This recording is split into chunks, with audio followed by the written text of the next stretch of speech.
Ini kami datang Tuhan, dan saat ini kami siap untuk duduk diam, duduk manis mendengarkan firman-Mu.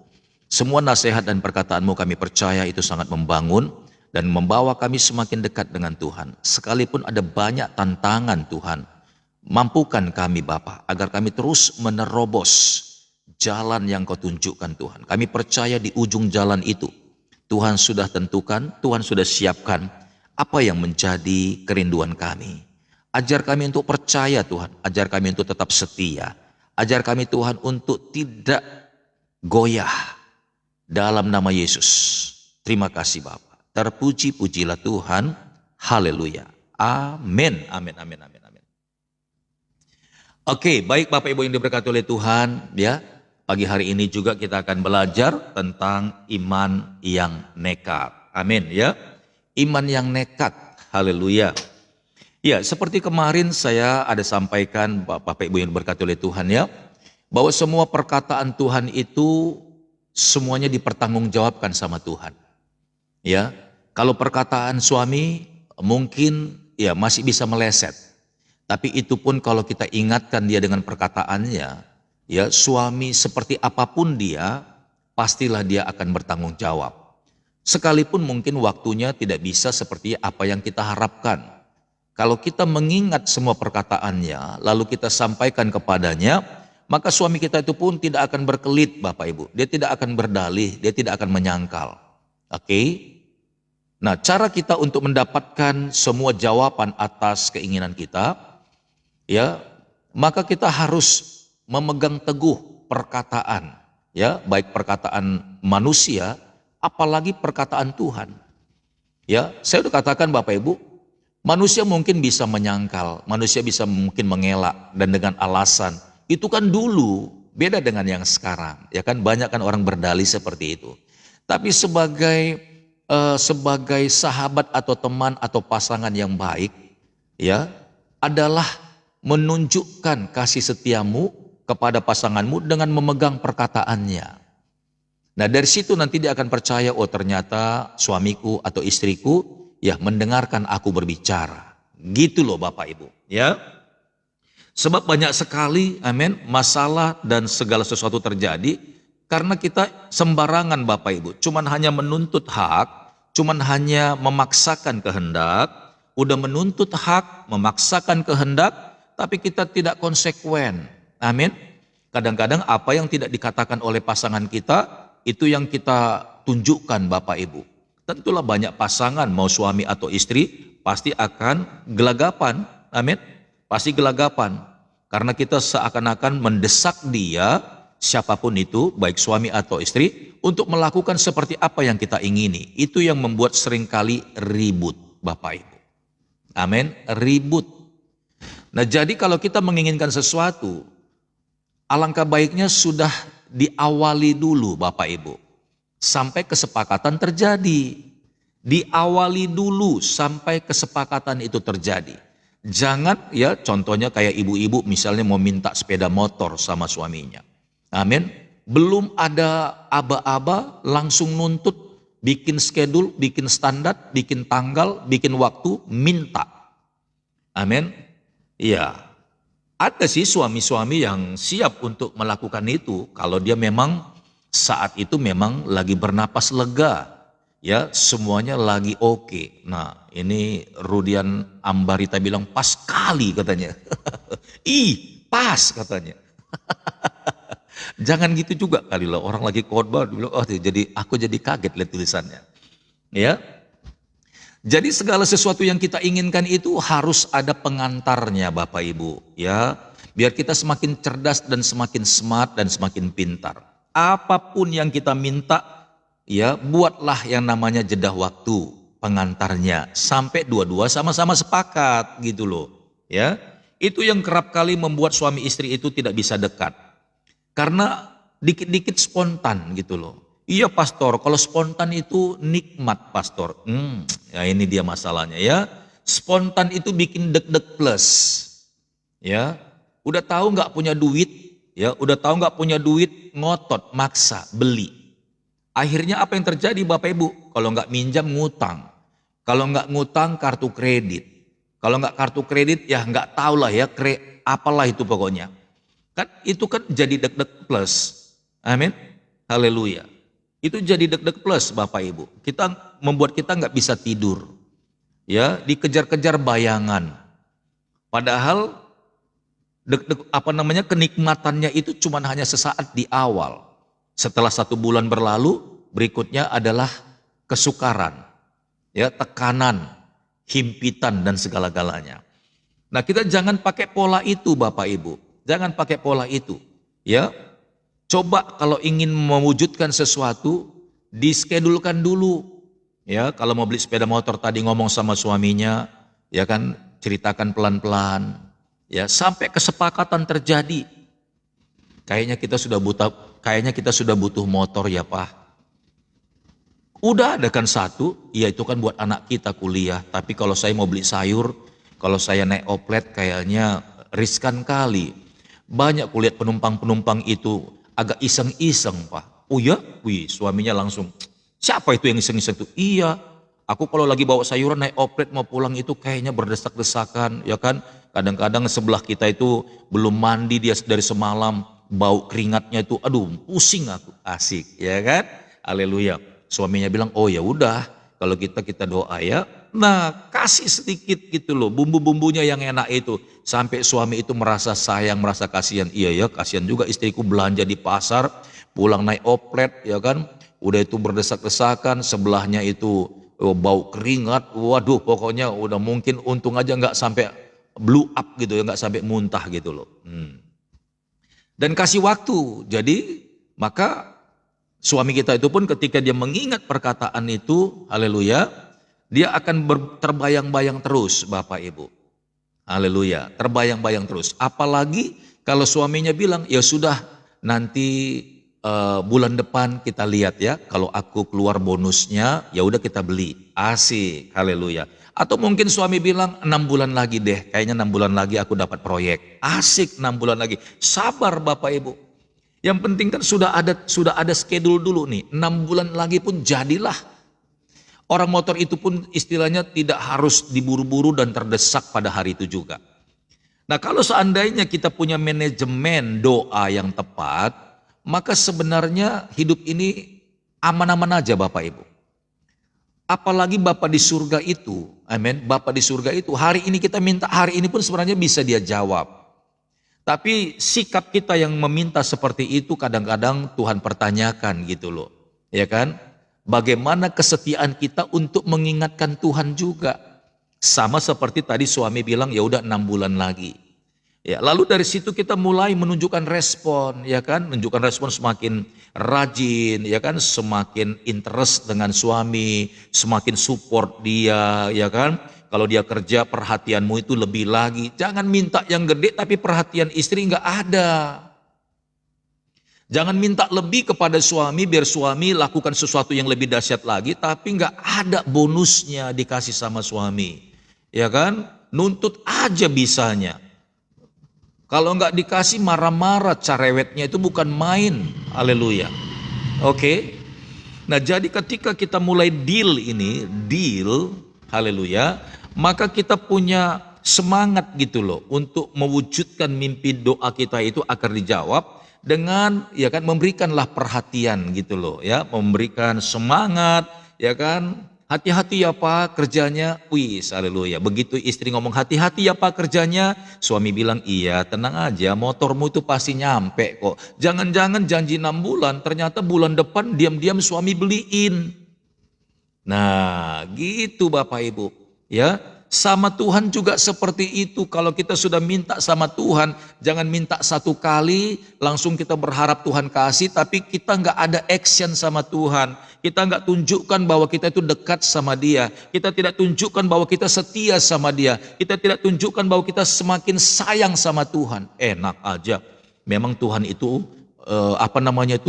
kayak film Aladin. Sekali gosok itu yang namanya ceret kecil itu ya kan, langsung jin keluar. Apa yang kau inginkan hari ini akan kuwujudkan. Enak aja ya, haleluya.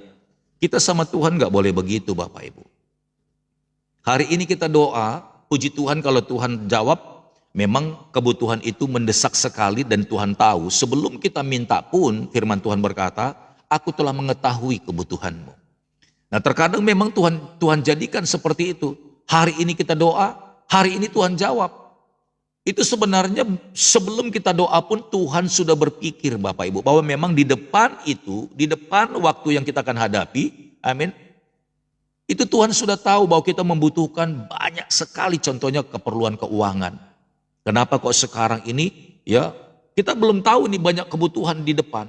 Tapi Tuhan sudah siapkan, bahkan jauh hari pun Tuhan sudah tahu bahwa kita ini punya keperluan yang banyak tentang keuangan. Kita nggak tahu Bapak Ibu, belum tahu.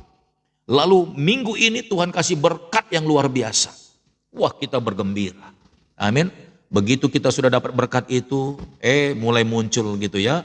Ada anak-anak bilang, "Mah, dari sekolah mah kita mau adakan wisata mah." Wih, mamanya kaget, kebetulan ini ada duit. Ya kan?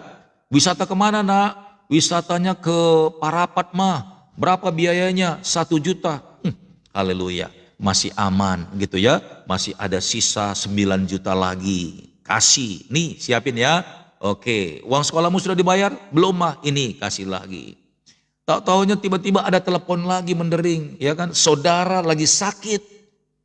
Roh Kudus bilang, sabar, memang itu berkat itu memang aku kasih sekarang banyak, karena memang aku tahu bahwa kamu ke depan ini banyak sekali pengeluaran.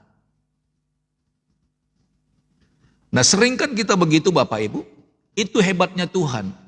Sebelum kita minta pun kadang-kadang Tuhan sudah kasih, sudah siapkan. Melebihi dari apa yang kita minta. Tapi kita tidak tahu sebenarnya Tuhan kasih itu persiapan untuk kita melewati ada satu masa atau ada satu fase dalam perjalanan hidup kita. Mungkin dalam 1 minggu, dalam 1 bulan ini penuh dengan pengeluaran Bapak Ibu. Tapi Tuhan sudah siapkan. Tapi jangan sampai kecewa, jangan sampai kecil hati. Tuhan semua yang kau kasih habis Tuhan bulan ini. Ternyata banyak sekali pengeluaran. Loh iya Tuhan sudah siapkan itu kan. Haleluya. Itu memang untuk itu gitu loh. Untuk itu. Ya. Tapi banyak orang yang gak paham. Akhirnya dia mencoba menahan, dia coba simpan, dia coba macam-macam. Ya kan. Akhirnya Tuhan gak bisa percayakan lagi. Haleluya. Nah orang-orang yang mengerti kehendak Tuhan, ya orang-orang yang mengerti maunya Tuhan, dia pasti bilang begini, Tuhan ini berkat kok banyak banget. Ini untuk siapa aja Tuhan ini? Haleluya. Ini untuk siapa aja nih Tuhan? Kok banyak banget? Padahal sekarang butuhnya nggak segini, Tuhan kok banyak banget. Haleluya. Kalau kita bisa bertanya seperti ini, Tuhan ini punya siapa ini berkat ini? Kok banyak banget Tuhan? Wah itu Tuhan suka itu. Kalau ada anak-anak Tuhan punya perkataan seperti itu, punya iman seperti itu, iman yang nekat seperti itu. Haleluya. Maka saya percaya enggak kan hari itu, besok, minggu depan, bulan depan, semakin Tuhan percayakan. Dan itu artinya engkau setia dalam perkara kecil itu Bapak. Itu perkara kecil loh Bapak Ibu. Itu perkara kecil. Kalau kita enggak setia di perkara kecil itu, amin. Bagaimana Tuhan percayakan perkara besar dalam hidup kita. Yang membuat kita sampai gelagapan. Perkara kecil aja kita nggak bisa lulus. Haleluya. Amin. Nah ini di perkara kecil ini termasuk iman yang nekat Bapak Ibu. Ini perkara kecil. Tapi kita nggak sanggup lakukan itu. Kita nggak bisa lakukan itu. Kenapa? Karena kita lebih berpikir kepada diri kita sendiri. Sebenarnya Tuhan mau jadikan kita ini menjadi satu mata air yang penuh membual-bual. Amin, yang penuh dengan kelimpahan. Haleluya. Kalau kita ini bisa dipercaya. Kalau kita ini bisa dipakai Tuhan. Kalau kita ini mengerti rencananya. Kalau kita ini mengerti kehendaknya. Maka Tuhan akan lakukan lagi, lakukan lagi, lakukan lagi, lakukan lagi. Tapi kalau Bapak Ibu langsung berpikir, wah puji Tuhan. Wah ini berkat besar. Langsung Bapak Ibu gembok. Langsung Bapak Ibu kunci. Langsung Bapak Ibu simpan diam-diam. Maka berhentilah sampai di situ. Haleluya. Amen. Praise the Lord. Nah, saya ada pernah dapat satu cerita, ya. Mungkin Bapak Ibu juga pernah lihat ya. Ini pernah saya tonton filmnya ini karikatur sebenarnya, film kartun. Ya, coba dengarkan baik-baik. Mungkin Bapak Ibu juga pernah baca ini, karena ini sebenarnya cerita lama, konon ini sebenarnya cerita raja-raja. Cerita raja-raja, amin. Tapi pernah difilmkan saya tahu, tapi saya cari-cari itu filmnya nggak dapat sampai hari ini. Apakah Bapak Ibu pernah mendengarkannya? Apakah Bapak Ibu pernah melihatnya? Kalau pernah, katakan nanti amin. Kalau nggak pernah, katakan puji Tuhan. Ya, kalau pernah katakan amin, kalau nggak pernah katakan puji Tuhan. Tapi setelah saya cerita ya, haleluya. Jadi adalah satu orang yang mencoba melakukan perjalanan jauh. Ada satu orang yang mencoba perjalanan jauh. Dan perjalanan ini adanya di padang pasir, Bapak Ibu. Ya. Nah, di awal mulanya dia bawa mobil. Di awal mulanya jalan itu lurus terus gitu, jauh sepanjang itu kayak padang gurun Sahara gitu ya. Itu bisa ribuan kilometer padang pasir semua. Ya, dia persiapkan semua minuman bahan bakar semuanya sudah ada tangki-tangkinya. Haleluya. Nah, ternyata ukurannya dia, amin, hitungannya dia itu salah, kepleset hitungannya. Belum sampai dia melintasi yang namanya padang gurun itu, ya, rupanya bensinnya habis. Bensinnya habis. Lalu mobil nggak bisa di starter, mobil nggak bisa dijalanin. Haleluya. Ya, akhirnya mobil itu berhenti di padang gurun itu. Bayangkan Bapak Ibu, tinggal dia sendiri. Dia kebingungan. Minuman pun habis, itu airnya itu sampai habis. Mau nggak mau dia jalan kaki di padang gurun pasir yang panas itu. Ribuan kilometer Bapak Ibu. Amin. Kemudian dalam kehausannya dia berpikir pasti saya bakal mati di sini. Dia mencoba jalan terus Bapak Ibu. Dari jauh dia melihat ada seperti bayang-bayang air di padang gurun itu. Ya kan ada permukaannya kayak air begitu dilihat. Dia udah senang banget Bapak Ibu, senang banget. Dia berlari dengan cepat-cepat menghabiskan tenaganya, mumpung dia belum sampai haus dahaga banget. Ternyata begitu dia kejar, itu tadi yang dia lihat air tadi seperti danau, genangan danau itu tiba-tiba hilang Bapak Ibu. Ternyata yang dia lihat itu adalah Fata Morgana. Bapak Ibu pernah lihat Fata Morgana? Ada yang tahu Fata Morgana? Coba katakan saya tahu Fata Morgana. Fata Morgana itu adalah bayangan permukaan air kayak riak-riak air di padang gurun atau di tengah aspal yang panas. Pernah nggak lihat jalan kaki di aspal yang panas seperti ada air begitu? Itu namanya Fata Morgana. Ya. Nah, jadi tahu Pastor. Oke. Jadi orang ini sudah kesasar, tersesat di padang gurun yang panas itu. Dia sudah haus, dia mulai lemas Bapak Ibu. Nggak ada satupun orang yang tolong dia. Nggak ada satupun orang yang tolong dia. Dia berpikir saya pasti akan mati. Ya, berkali-kali dia lihat ada Fata Morgana, dia kejar, hilang. Ternyata itu cuman uap air yang dibawa oleh angin Bapak Ibu di permukaan padang pasir yang panas itu. Haleluya. Itu uap air yang dibawa angin. Ya. Nah, lalu Bapak Ibu, dia berjalan terus pokoknya, dia berjalan terus mencari solusi. Barangkali ada dataran rendah danau di situ, tapi dia nggak temukan Bapak Ibu. Nggak temukan. Haleluya. Wow, ini perjalanan semakin menyedihkan, semakin menakutkan. Haleluya. Nah, di samping perjuangan dia Bapak Ibu, dia pikir, kalau saya memang lewat, ya lewatlah di padang gurun ini. Dan dia berdoa sama Tuhan, Tuhan kirimkan pertolongan-Mu Tuhan Yesus. Kirimkan seseorang yang menolong saya Tuhan di padang gurun ini. Haleluya.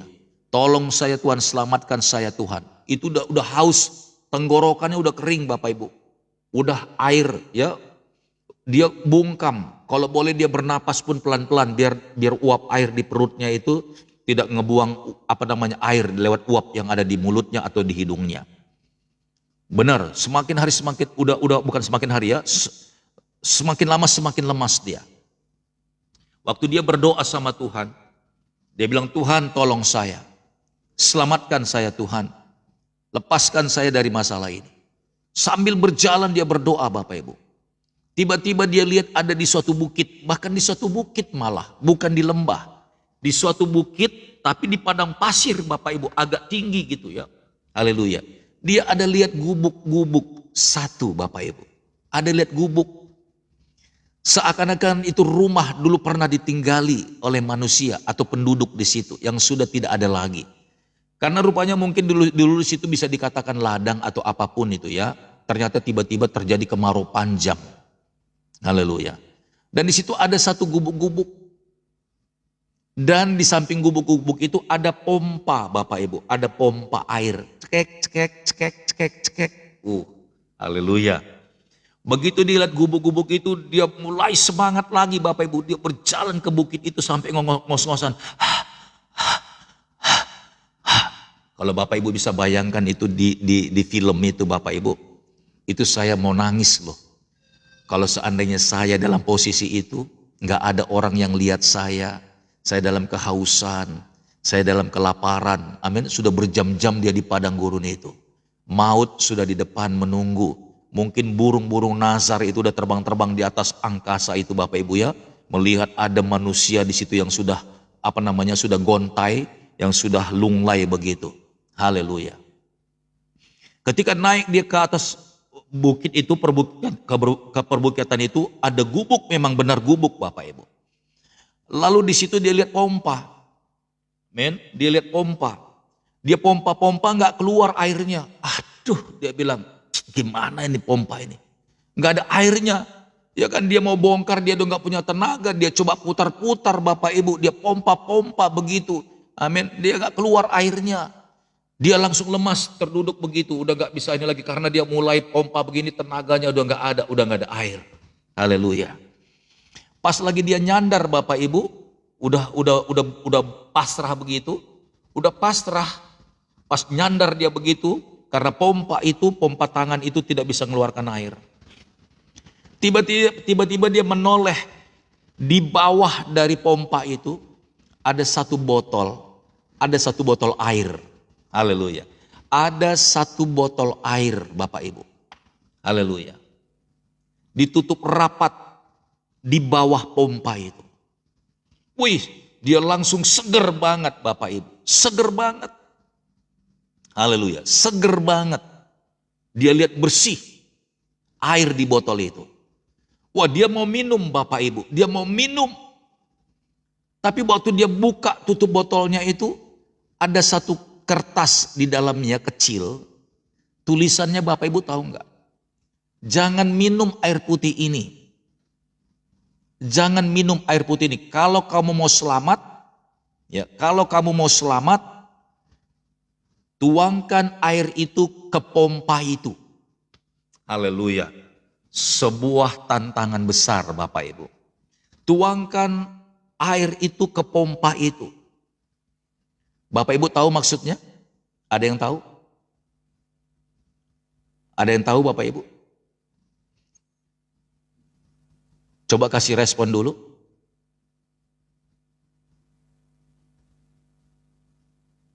Dia baca tulisan di situ. Iya, agam manggam memancing. Haleluya.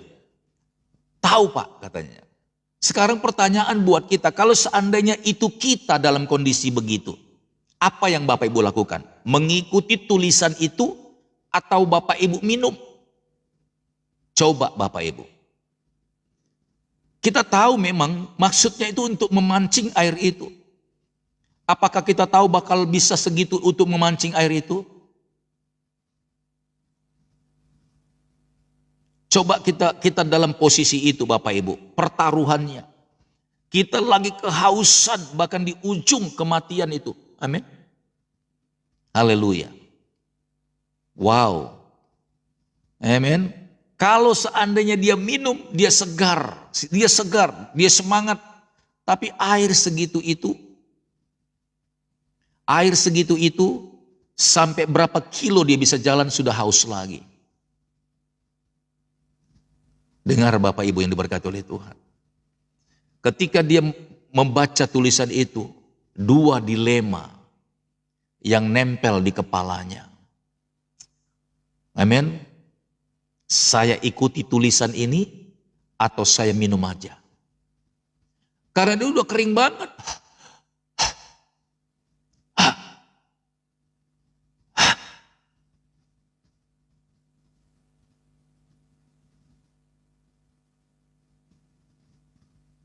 Ibu Mulyani bilang, mengikuti tulisan, Pastor. Ya, kita yang dalam kondisi sehat dan nyaman sih mungkin akal kita jadi sehat juga ya. Tapi kalau kita dalam kondisi benar-benar seperti orang itu, di kerongkongan sudah nggak ada air, nggak ada air, badan sudah lemas, amin. Kan itu kan yang sering sekali membuat kita nggak pernah mengerti berkat yang berikutnya kan. Kalau kita sekarang menjawabnya pintar-pintar, betul, tepat yang Bapak Ibu bilang. Ikuti tulisannya. Masukkan air itu untuk mancing, betul.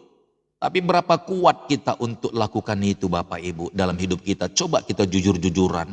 Ketika kita lagi kurang, ketika kita lagi pas-pasan, ada berkat kecil di situ. Tuhan bilang, kasih berkat itu ke gereja. Berikan berkat itu kepada pendetamu. Sanggup enggak Bapak Ibu? Tuhan, aku mau bayar uang sekolah anak Tuhan. Aku mau bayar uang kuliah anak Tuhan. Tuhan bilang serahkan ke gereja.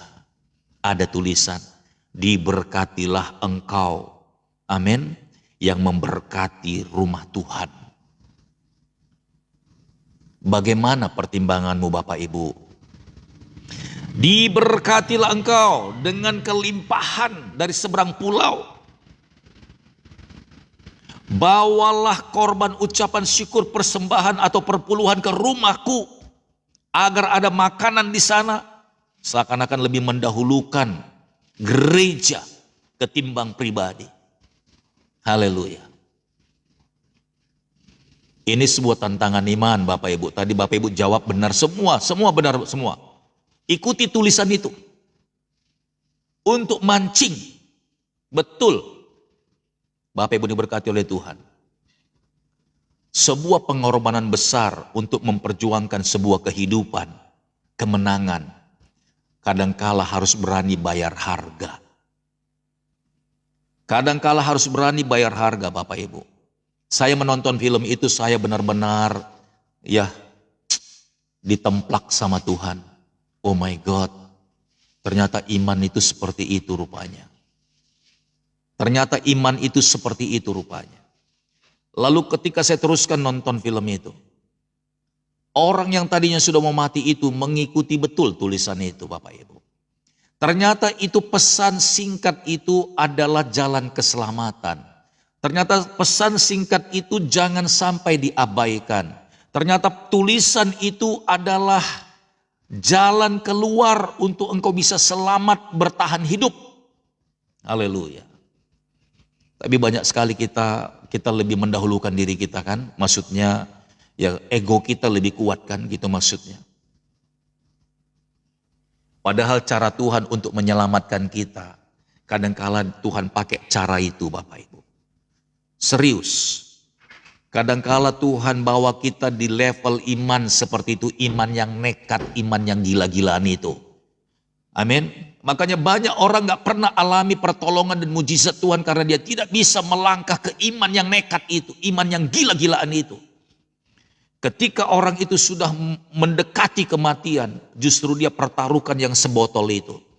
Dia ikuti tulisan itu. Kalau tidak, pasti mati dia. Karena itulah air yang segitu, itulah yang akan menyambung nyawanya. Haleluya. Amin.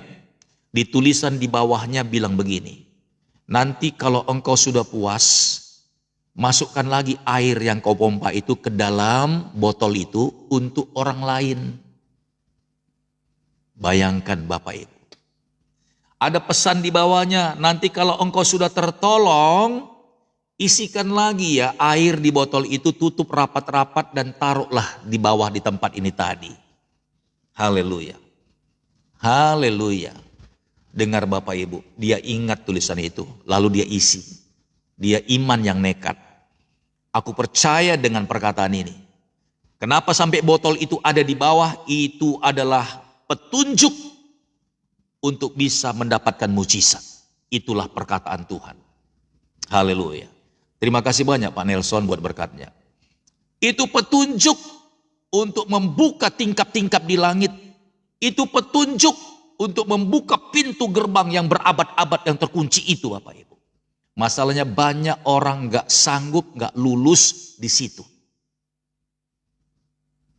Ini serius. Tidak sanggup melewati iman yang nekat, iman yang gila-gilaan itu.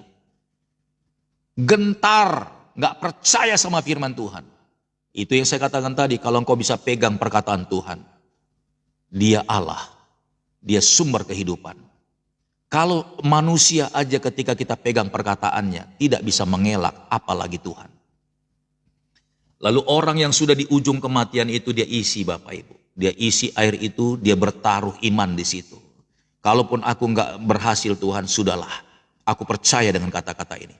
Ternyata setelah dia isi Bapak Ibu sampai 1 botol habis, dia tutup itu pompa, lalu dia mulai memompanya.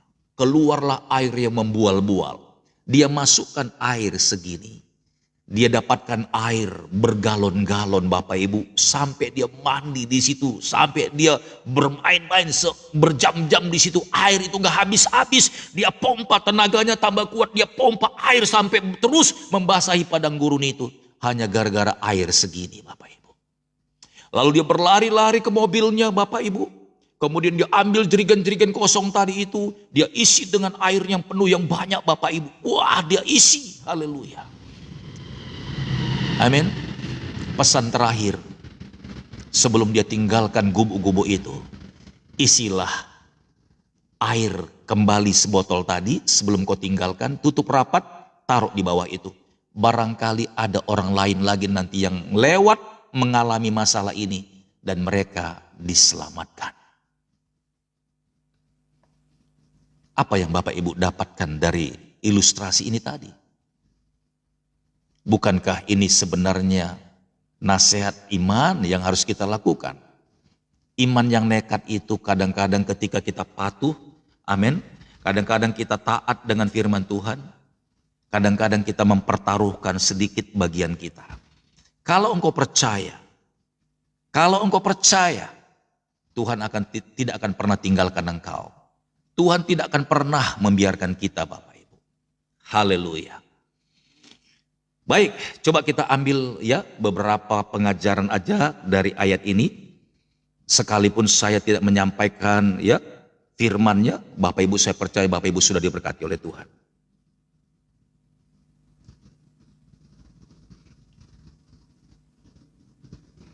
Coba kita baca Filipi 2 ayat 2 sampai 5.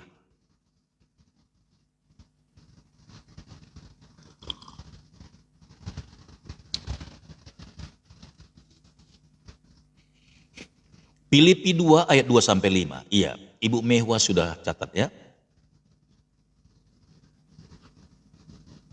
Haleluya. Oke, ya saya bacakan buat kita semuanya. Praise the Lord God. Ayat yang kedua, karena itu, perhatikan ya, karena itu sempurnakanlah sukacitaku dengan ini. Hendaklah kamu sehati sepikir dalam satu kasih, satu jiwa, satu tujuan. Haleluya. Ini yang saya bilang. Ya, di dalam rumah tangga pun seperti itu Bapak Ibu. Iman yang nekat itu juga ada level-levelnya. Ada level pribadi, ada level keluarga. Kalau mau keluargamu mengalami terobosan 2026 ini, amin, maka 2026 ini suami, istri, dan anak-anak harus satu tujuan. Suami, istri, dan anak-anak harus satu visi. Suami, istri, dan anak-anak harus satu iman. Satu tujuan, satu visi, satu iman. Haleluya. Amin. Makanya firman Tuhan berkata Bapak Ibu, jika 2-3 orang bersehati di dalam namaku, maka apa saja yang mereka minta dan doakan, aku akan berikan. Jika, haleluya. Dan ternyata Bapak Ibu, kata jika itu tidak mudah. Tidak mudah melakukannya. Jika 2-3 orang bersehati di dalam namaku, maka apa saja yang mereka minta dan doakan, aku akan berikan. Haleluya. Amin. Ini yang membuat selama ini rumah tangga kita itu tidak mengalami pemulihan, tidak mengalami terobosan, tidak mengalami mujizat Tuhan. Amin. Terobosan tidak terjadi, mujizat tidak terjadi, malah yang banyak muncul adalah pertengkaran. Yang banyak muncul adalah pertikaian. Yang banyak muncul adalah perselisihan. Dan akhir daripada itu semuanya, akhirnya adalah kehancuran dan perceraian. Dari mana sih awalnya muncul perceraian dan kehancuran? Karena tidak adanya kesehatian, Bapak Ibu. Karena tidak adanya kesepakatan. Karena tidak adanya satu iman. Haleluya. Amin. Kenapa kok tidak terjadi kesepakatan? Kenapa tidak pernah terjadi yang namanya satu iman? Haleluya. Karena yang satu itu berjalan di dalam Tuhan, yang satunya tidak. Karena yang satunya itu ingin menang sendiri, yang satunya suka mengalah. Enggak pernah dua-dua bagaimana caranya biar kita sepakat. Sama seperti yang saya katakan tadi, ilustrasi yang pertama tadi, ya ketika istri ingin minta motor. Dia butuh motor betul. Tapi bagaimana caranya biar motor itu bisa turun dan bisa datang nyampe dan misalnya tiba di rumah. Maka istri itu harus, amin, dia harus mendekat kepada suaminya. Kemudian dia harus mengambil hati suaminya. Dan apa yang dikatakan suaminya dia harus terima. Amin. Bahkan dia harus menunjukkan kasih setianya kepada suaminya. Sehingga agar suaminya mengingat terus apa yang dia inginkan. Haleluya.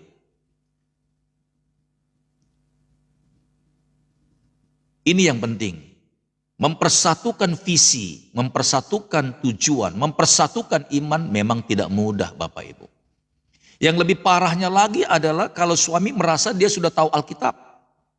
Yang lebih parah lagi istri merasa bahwa dia lebih tahu lagi tentang Alkitab.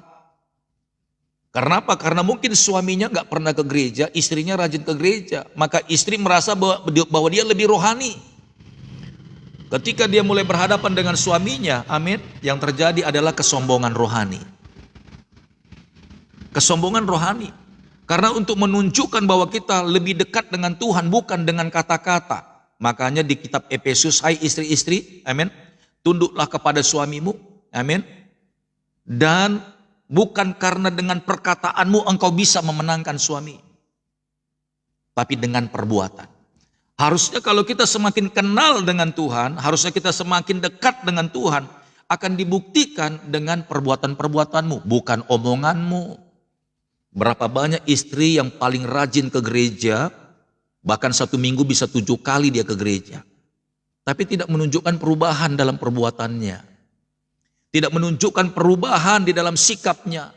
Tapi mencoba menginjili, bahkan menantang suaminya dengan kata-kata. Bahkan membawa ayat-ayat Alkitab. Makanya suami-suami marah. Memang cuman kamu yang kenal Tuhan. Memang cuman kamu yang paling tahu Alkitab. Haleluya. Amin. Bukti daripada orang-orang yang mengerti kebenaran, dekat dengan Tuhan, berubah sikapnya. Berubah.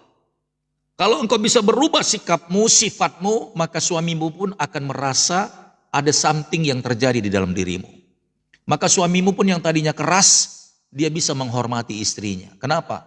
Karena sikap istrinya mulai melembut. Apa yang dikatakan suaminya, dia dengerin. Suaminya jadi malu dengan dirinya sendiri kalau suaminya ngomong keras. Karena ternyata dia lihat istriku sekarang mulai suka diam, manis, nurut, patuh, layani suami. Suaminya jadi malu sendiri.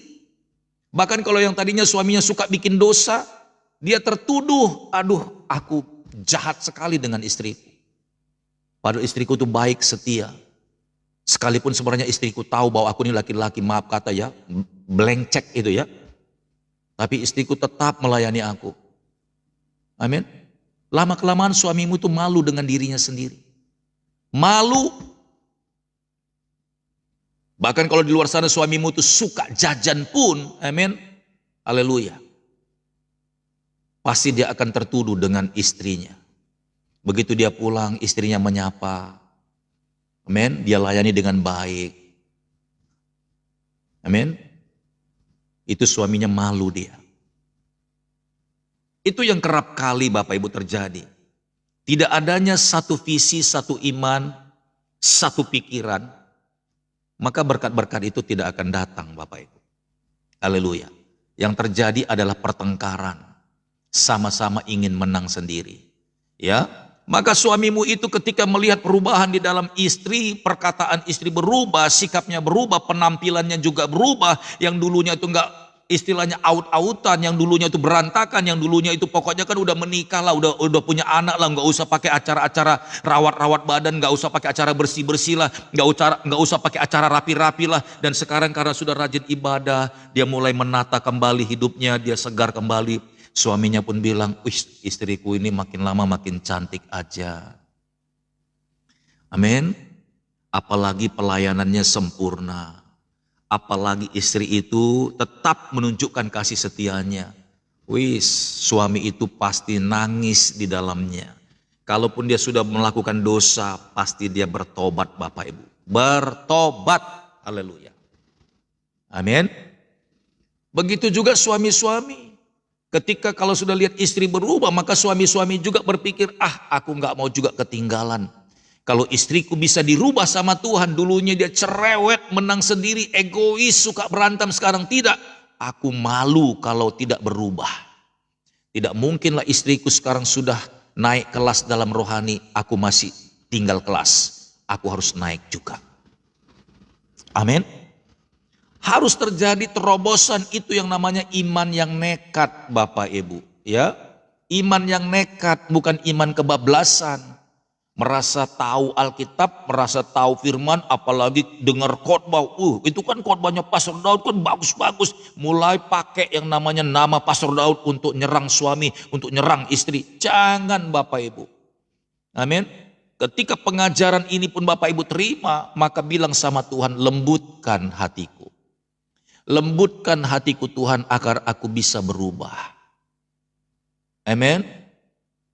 Haleluya. Sebab perubahan bukanlah sebuah perubahan kalau tidak perubahan itu terjadi.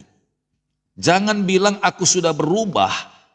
Jangan bilang aku sudah move on.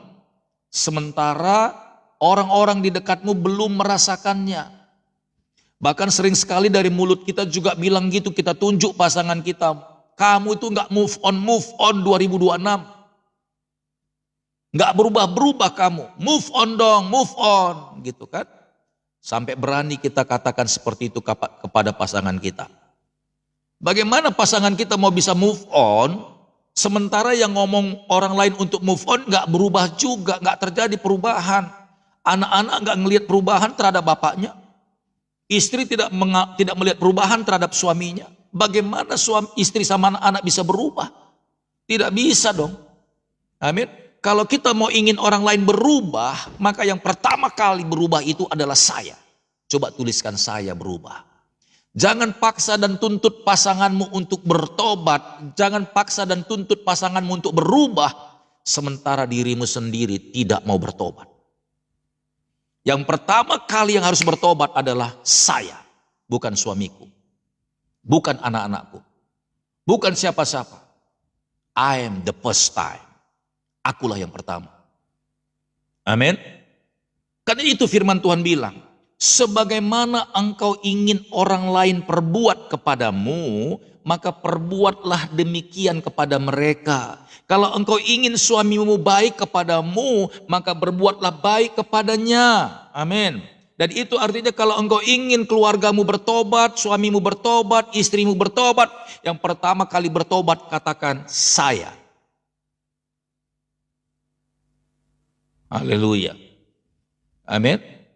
Jadi jangan ngikutin, wah suka dengar khotbah. Aku kalau khotbah Pastor Daud ini nggak berkedip mata saya. Ya, leher saya kalau boleh nggak usah miring, tatap layar terus. Saya nggak mau kelewatan sedikit pun kata-katanya. Wih, keren banget, haleluya. Tapi nggak ada efeknya, nggak ada ngaruhnya. Amin. Tidak ada pengaruhnya juga. Untuk apa Bapak Ibu dengar-dengar khotbah sebagus apapun? Amin. Cuman enak di telinga doang, masuk kiri keluar kanan. Untuk apa? Harusnya satu kali dengar khotbah saja pun itu sudah membawa pengaruh, membawa terobosan, membawa perubahan. Itu baru keren. Tidak berkedip kata Mehwa. Ya, jangan sampai nggak kedip nanti ya, nanti matanya jadi nggak bisa melotot. Aduh, Mehwa pakai kacamata Mehwa, biar orang lain nggak lihat bahwa Mehwa tuh nggak kedip-kedip ya. Haleluya.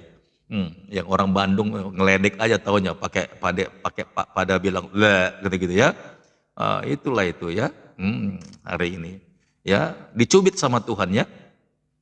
Semoga kita dicubit sama Tuhan. Haleluya.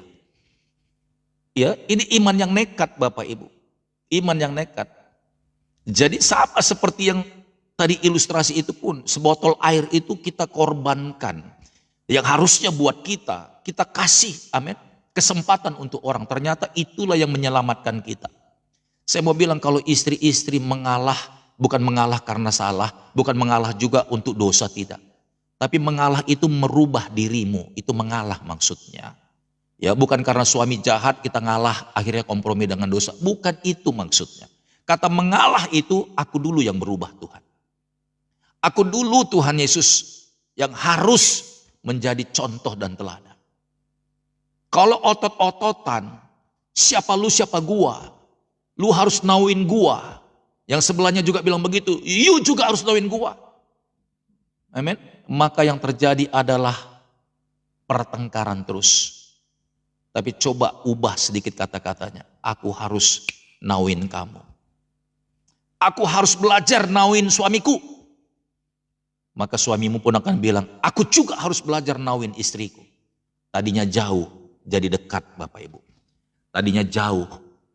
Aku harus nauin istriku. Aku harus nauin suamiku.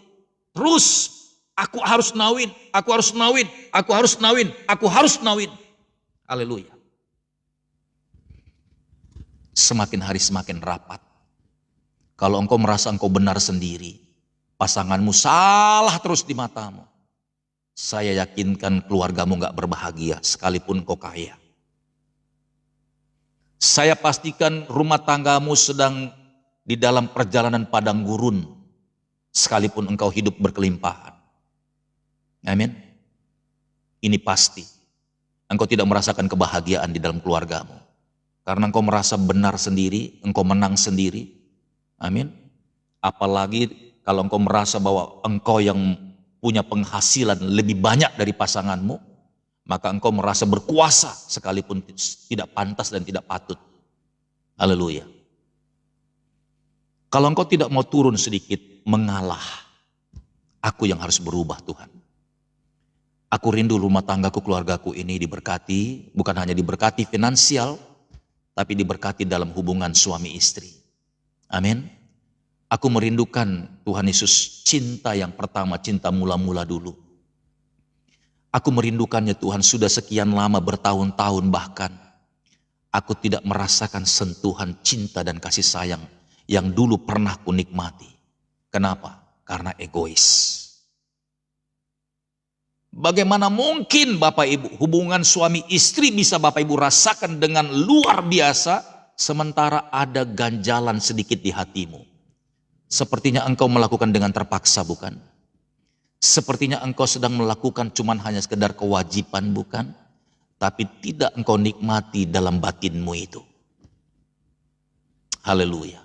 Engkau tidak rasakan kenikmatan itu Bapak Ibu.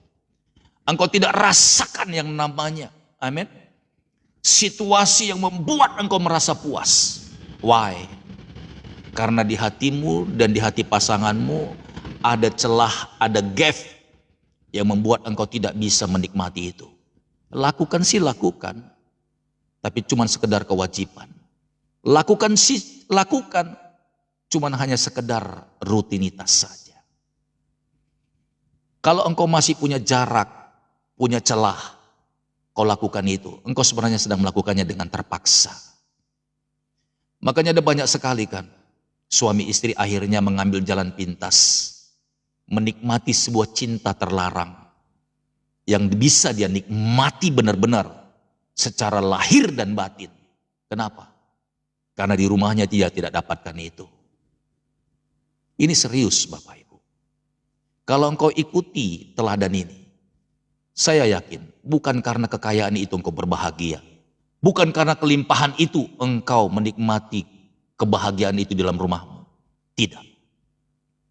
Bukan karena harta itu. Tetapi ketika suami istri satu visi. Amin. Satu tujuan. Satu iman. Apapun keadaannya. Mereka pasti bisa menikmati. Bahkan kesanalah berkat-berkat Tuhan dicurahkan. Tuhan suka dengan rumah tangga yang rukun. Tuhan suka dengan rumah tangga yang solid.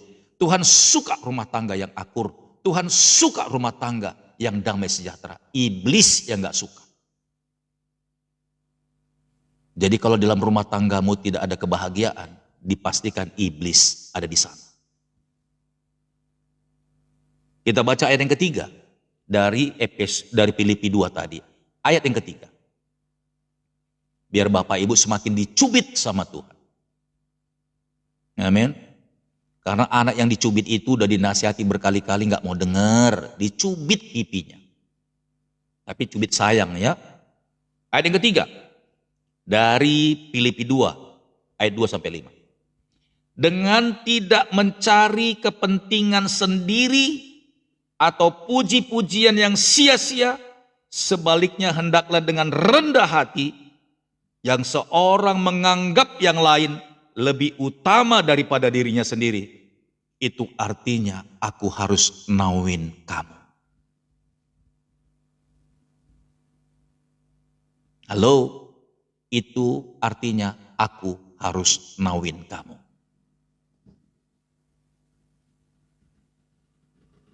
Belajar saling menyenangkan. Belajar saling, amin, menyukai. Kayaknya aku langsung kangen, kerasa kehilangan kalau nggak lihat istri, amin, dalam 1 jam. Suami itu kalau begitu, dia dimanapun dia kerja, pasti dia ingat istrinya terus, telepon terus istrinya. Istri juga begitu, amin, karena ingin memberikan yang terbaik. Haleluya. Ngangenin. Makanya kalau sudah model begini, haleluya, apapun rayuan gombal, rayuan maut di luar sana, maka suami akan bilang begini kalau diajak sama teman-temannya nongkrong. Sorry ya bro, aku langsung pulang aja. Kenapa? Ini masih jam 5, jam 6 udah pulang buru-buru lu. Iya, aku kayaknya lebih asik di rumah. Kenapa memang di rumah? Iya, karena kalau aku di rumah, istriku tuh selalu bikin aku jadi raja. Keren banget, keren banget. Iya, kalau aku di rumah itu istriku selalu aku bikin aku itu jadi raja. Pulang di depan pintu aja disambut. Amin. Begitu nyampe di ruang tengah, mandi dulu Pak. Makanan sudah disiapkan.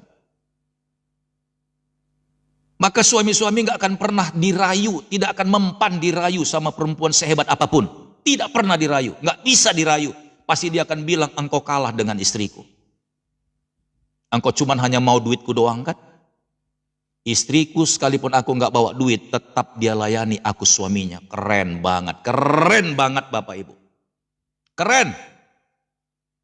Begitu juga istri-istri, kalau dia diperlakukan sama suaminya, diajak temannya nongkrong pulang kerja atau dari manapun, istrinya bilang, sorry ya teman-teman, sorry ya kakak, nggak ikut lu. Enggak deh, aku pulang aja. Kenapa? Kok buru-buru banget pulang?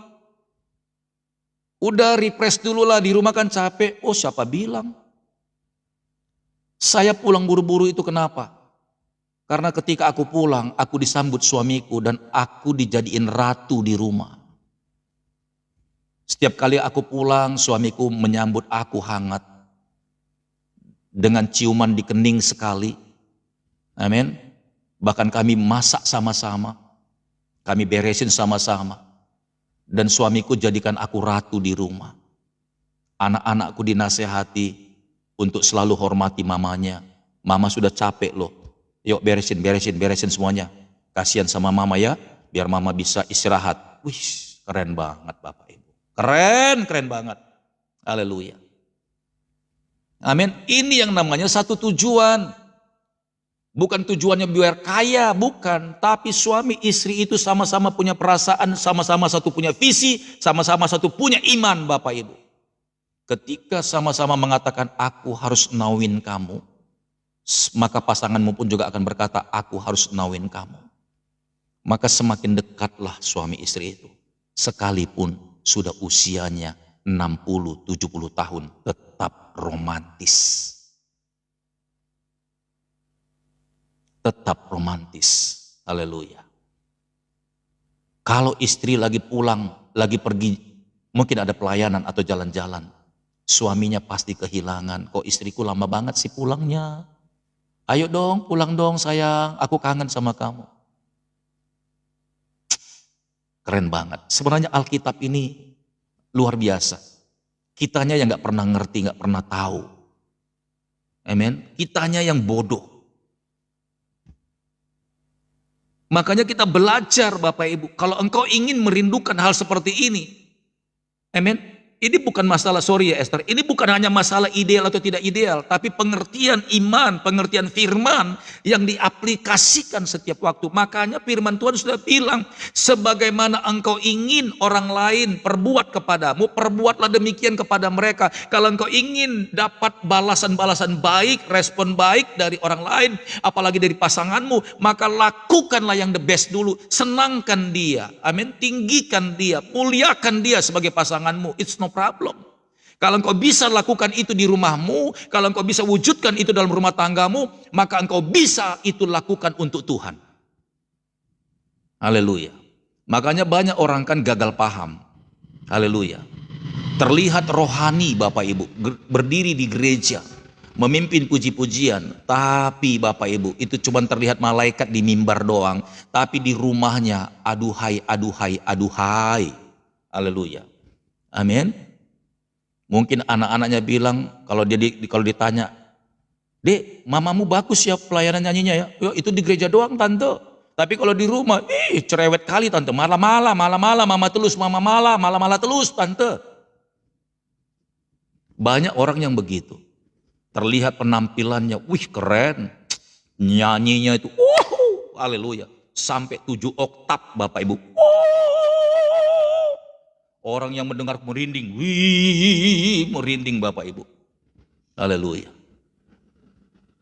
Tapi orang-orang di sekitarnya justru tunduk, gak berani lihat. Bapak sama anak lihat-lihatan gini, gimana nih? Atau mungkin istri sama anak-anak lihat bapaknya lagi tugas, gimana nih?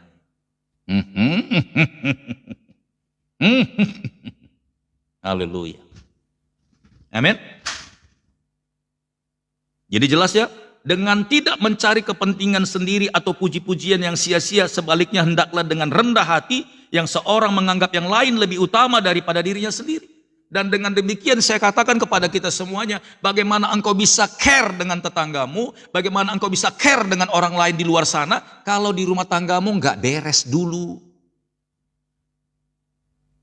Makanya orang berharap banyak dengan orang yang terlihat kaya ya. Tapi ternyata nggak bisa diharapin. Kenapa? Bagaimana mungkin orang seperti itu sekalipun dia kaya raya bisa ngerti tetangganya, bisa ngerti pelayanan dan mau berkorban. Tapi dia nggak bisa lakukan. Kenapa? Karena dia sendiri keluarganya aja nggak bisa menikmati sebuah kebahagiaan. Kalau rumah tanggamu sudah beres dulu, amin, maka engkau dengan mudah untuk jadi berkat di luar sana. Karena engkau merasa keluargaku udah bahagia. Amen. Very, very wonderful. Maka ketika ada orang mungkin kasih usulan atau gereja mungkin sedang membuat satu program rumah tangga yang model begini, langsung aku yang lebih dulu. Kenapa? Karena keluarganya udah beres. Sekalipun dia bukan orang kaya. Tapi coba Bapak Ibu buktikan. Bawa taken list, datang ke rumah orang kaya. Rumah tangganya berantakan. Pasti dia bilang, tunggu dulu lah Eda ya. Mobil BMW, Mercy di depan semuanya.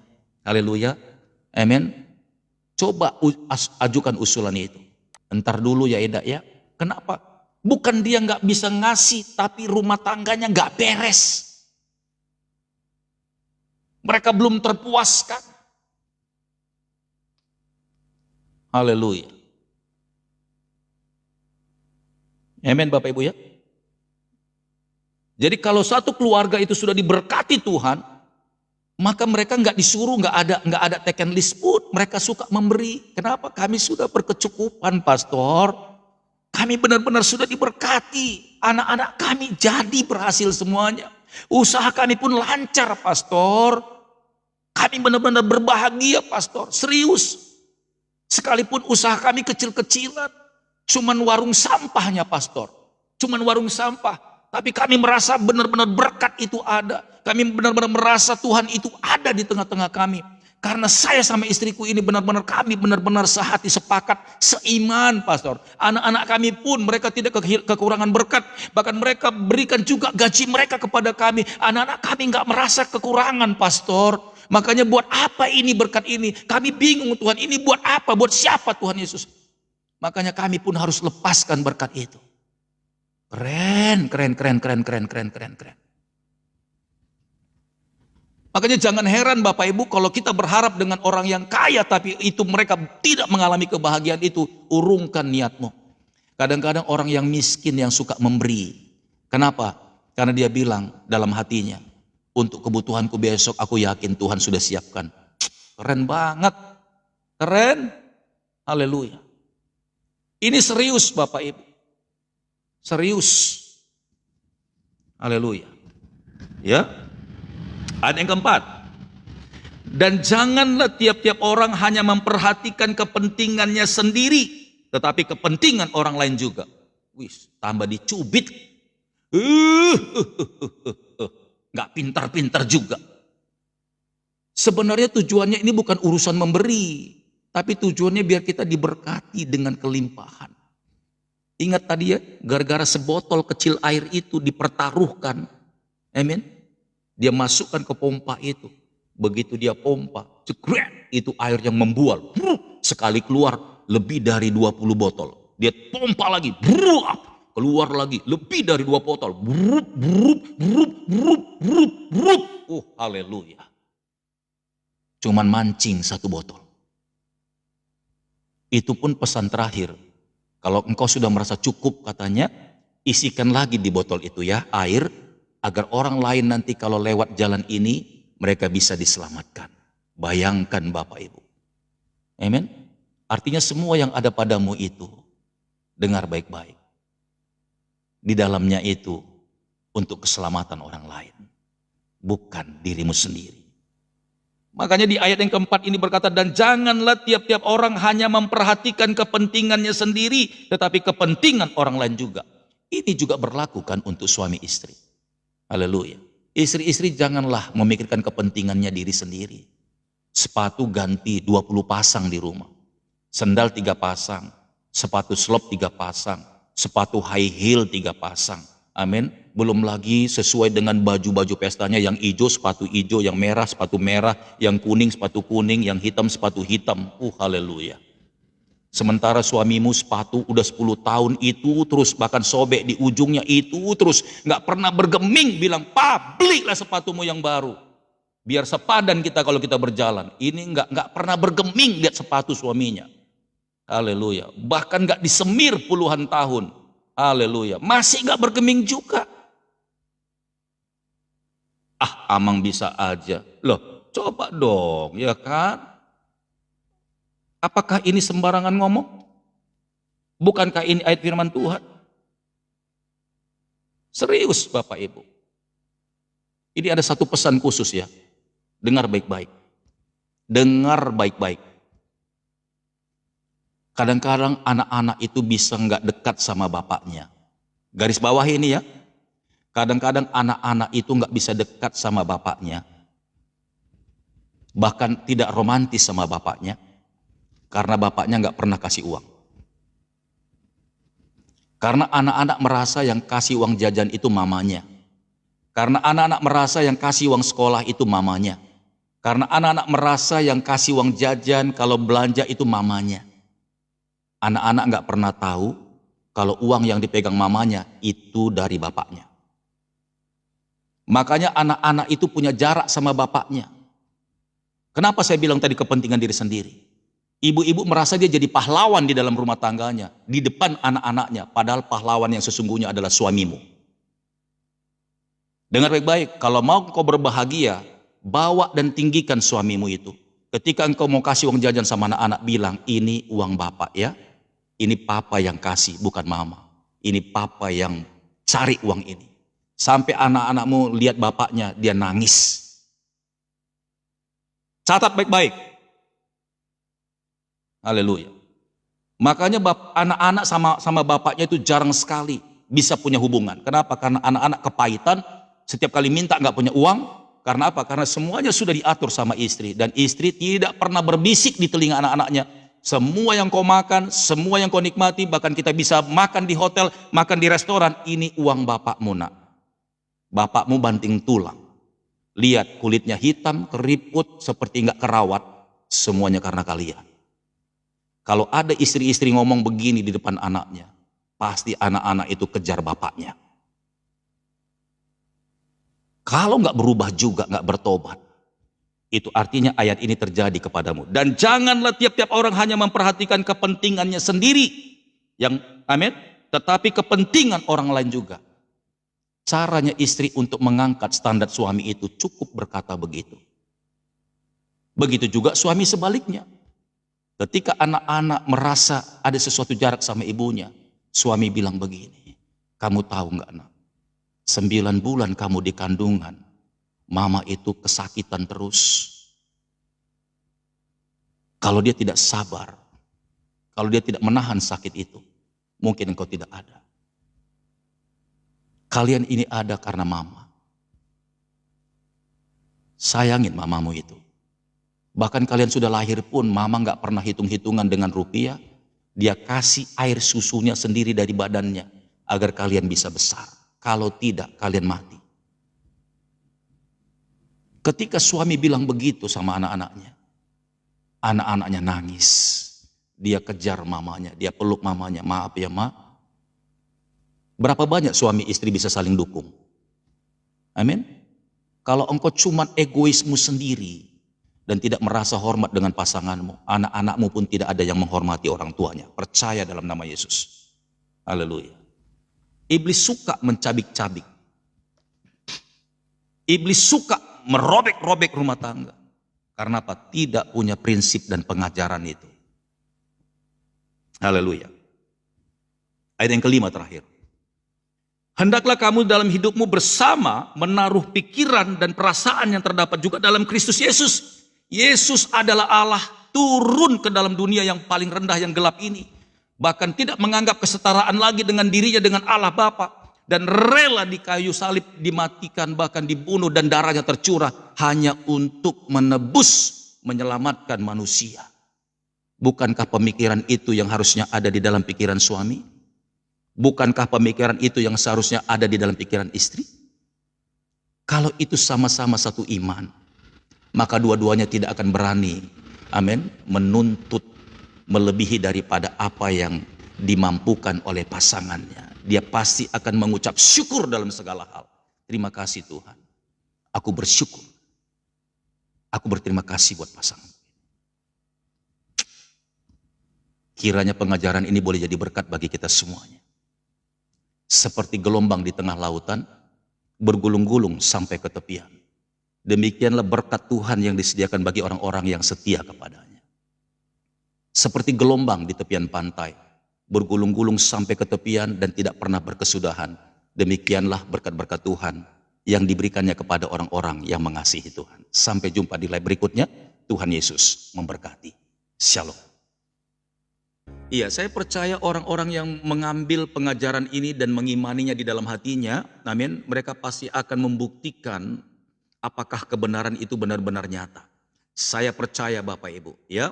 Tapi orang yang mengeraskan hatinya, apalagi mencoba untuk menyangkalnya, sesungguhnya iman orang itu adalah mati. Amin.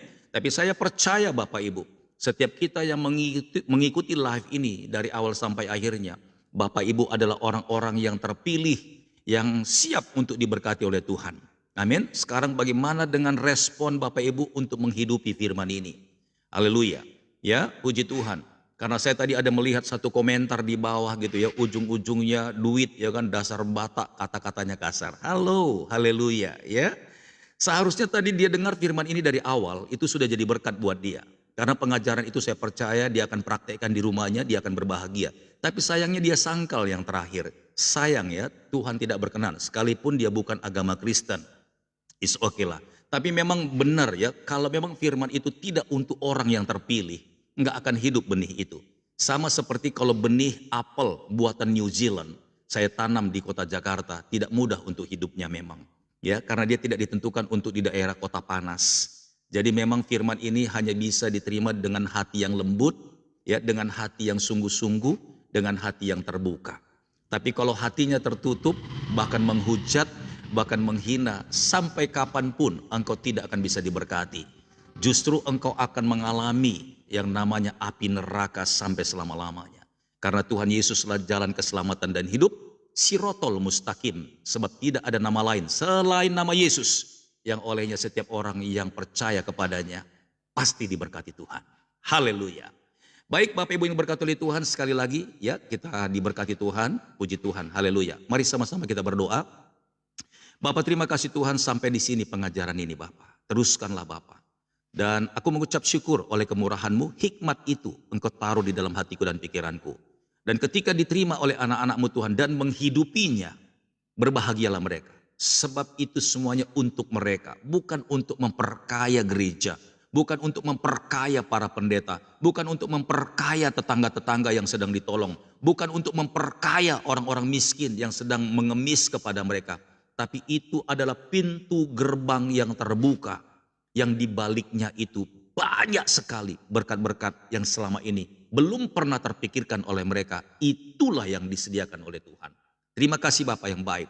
Memang sulit memang untuk mempertaruhkan iman ini. Buat kami percaya bahwa firman itu adalah perkataan-Mu Bapa. Semua perkataan-Mu itu iya dan amin. Hanya saja kami yang tidak pernah untuk menghidupinya dan meyakininya. Dan itu sebabnya kehidupan kami terus bertahun-tahun tidak pernah berubah. Tapi tahun ini buat kami berani Tuhan.